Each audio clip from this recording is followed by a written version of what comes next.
মুস্তাফিজুর রহমান আসলে কোথায় আলাদা? মুস্তাফিজ এখানেই আলাদা। খুব বেশি কথা তিনি বলেন না, খুব বেশি শব্দের অপচয় করেন না, তাকে আপনি প্রেস কনফারেন্সেও পাবেন না। তবে যে কাজটা তার করা দরকার সেই কাজটা ঠিকঠাকই করেন। আজকে যেমন ব্যথা পাওয়ার পরেও একটা বল করলেন এবং সেই একটা বলে উইকেট নিলেন। সিচুয়েশন এমন ছিল, মাটি স্ট্রেচার ঢুকেছিল, মনে হচ্ছিল মুস্তাফিজকে হাসপাতাল অবধিও যেতে হতে পারে। তবে না, মুস্তাফিজ যখন উঠে দাঁড়ালেন পুরো স্টেডিয়াম গর্জে উঠল। ওটাই বাংলাদেশের ম্যাচের টার্নিং পয়েন্ট। শাহিন আফ্রিদি দারুণ ফর্মে ছিলেন, মুস্তাফিজকে ছক্কাও মেরেছিলেন।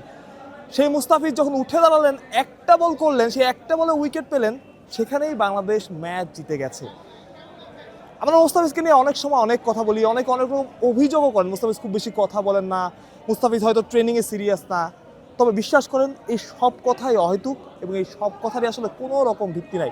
মুস্তাফিজ ফুললি প্রফেশনাল এবং মুস্তাফিজ হয়তো খুব বেশি কথা বলেন না, খুব বেশি জানান না তিনি কী করছেন, তার ব্যাপারে আমরা জানতে পারি না। কিন্তু দিন শেষে মুস্তাফিজ তার কাজের কাজটা ঠিক করে করেন। হ্যাঁ, মুস্তাফিজ হয়তো বা যেটা হয়, মুস্তাফিজ হয়তো মাঝে মধ্যে ফেল করেন, মাঝে মধ্যে ঠিকঠাক বলটা হয় না, মাঝে মধ্যে ডেলিভারিটা করতেন সেটা হয় না, বাট মুস্তাফিজ আসলে কোনো রকম বিতর্কের মধ্যে নাই।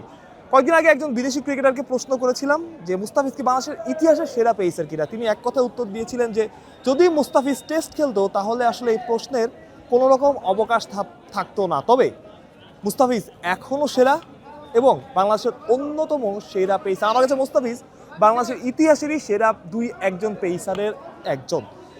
তবে মুস্তাফিজ আজকে যেটা করলেন সেটা এক কথায় অনবদ্য, এক কথায় প্রফেশনালিজমের বহিঃপ্রকাশ এবং তার ওই একটা বলও বাংলাদেশের জন্য খুব বেশি গুরুত্বপূর্ণ ছিল। ওই একটা বল বাংলাদেশ কিন্তু সিক্স বোলার ছিল না, হয়তো সাইফ হাসানকে দিয়ে করাতে হতো, হয়তো রিশাদ হোসেন একটা বল করতেন, লাস্ট ওভার সাইফকে দিয়ে করাতে হতো। রিশাদ ওভার 6 ওভারে 54 রান দিয়েছিলেন। সুতরাং বাংলাদেশ একটা চাপে পড়তো, সেই জায়গাতে মুস্তাফিজ প্রেশারটা পুরোপুরি রিলিজ করে দিয়েছে এবং ওই জায়গাটাই বলে না ম্যাচের টার্নিং পয়েন্ট কোনটা, শেষ দিকে বাংলাদেশের টার্নিং পয়েন্ট ছিল মুস্তাফিজের ওই উঠে দাঁড়ানো। এক কথায় দুর্দান্ত। মিরাজের কথা বলতে হয়, বাংলাদেশ দল সালমান আলী খুব ভালো খেলছিলেন, মিরাজ শেষের দিকে খুব ভালো ক্যাপ্টেন্সি করেছেন।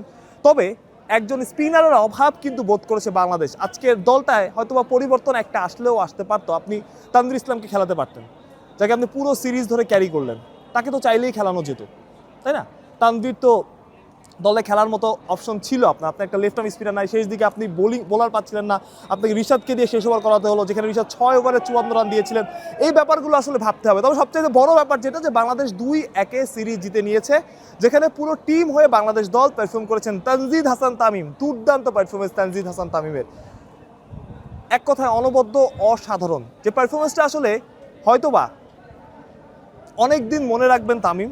আমরা একটি স্পেশাল ওকেশনে সিরিজ নির্ধারিত ম্যাচে তিনি সেঞ্চুরি করলেন এবং সেই সেঞ্চুরিটা বল আর রান প্রায় সমান, অর্থাৎ তিনি বলের অপচয় করেননি। তবে ওই যে ছোট ছোট কিছু ভুল ছিল, বাংলাদেশ 300 রান করতে পারতো, হয়তো বা আরেকটু ভালো বোলিং করতে পারতো, সেই সময় বল যাওয়া দরকার ছিল না, ফিল্ডিংটা একটু ভালো হতে পারতো, এরকম ছোট ছোট আফসোস থাকবেই। তবে দিন শেষে বাংলাদেশ দল সিরিজ জিতেছে, রেটিং পয়েন্ট বেড়েছে, র্যাঙ্কিং উন্নতিও হয়েছে। সবচাইতে বড় ব্যাপার বোধ হয় এটাই। মানুষ প্রত্যয়, বিডি ক্রিক টাইম।